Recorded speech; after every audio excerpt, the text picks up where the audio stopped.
আমাদের বাংলাদেশে একটা নায়কের নাম কি জানে, সুন্দর করে নায়কটা শাকির নাকি শাকির খান। শাকির খান হিন্দু মেয়েকে বিয়ে করে বাচ্চা করছে না করেন? একটা আমি ভিডিও দেখেছিলাম মনে হয় গত বছর, 14 জন এই চিত্র জগতের নায়ক নায়িকারা, এই বেশ্যা বেশ্যিরা হিন্দুর সাথে বিবাহ আবদ্ধ হয়েছে।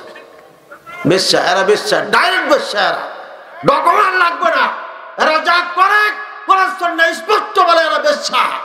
এবং এই পৃথিবীতে সব থেকে জঘন্যতম পাপ যারা সমাজে দেশে রাষ্ট্রে ছড়িয়ে যাচ্ছে, সন্ত্রাসী গুন্ডা যাহা কিছু শেখানো হচ্ছে সব এই চিত্র জগৎ থেকে শেখানো হচ্ছে। এই ছোট ছোট বাচ্চারা ক্যারাটি মারে, ফাইট মারে, হ্যাঁ বুকে মারে ঘুষি, বুকে ঘুষি মেরে মাটি মেরে ফেলে দিচ্ছিল। বলছে আমার এই 3 বছরের মেয়েটা ঘুষি মেরেছে পেটে। ঘুষি মারলো কেন? ওই যে টিভি চলে, ঘুষি মারা দিচ্ছে।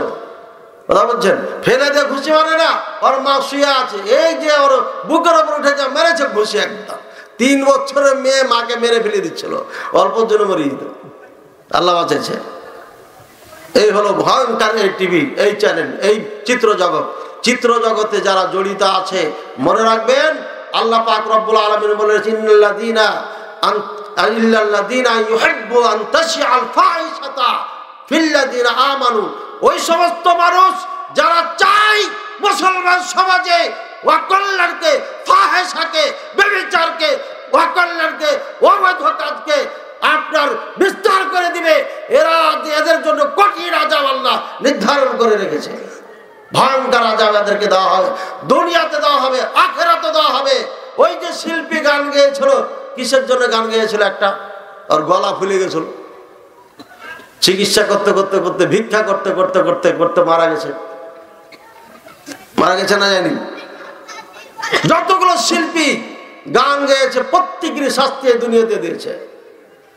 একজন বুড়া নাটক করতো, আমাদের তো দেখার সুযোগ নাই, কিন্তু এগুলো এত চলাচলে। একটা এসি গাড়িতে উঠলো, ওখানে নাটক চলছে। বুড়া ওই যে চুরি করতো, যে তেল টেল মেখে একটা বুড়া চুরি করতো না, মরার আগে এই বুড়া সাক্ষাৎকার নিচ্ছে।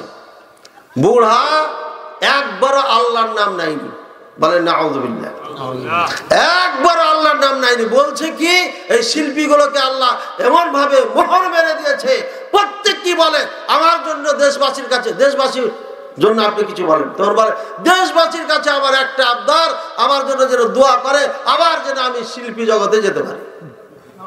নাউযুবিল্লাহ বলে না, না মিথ্যা বলছি?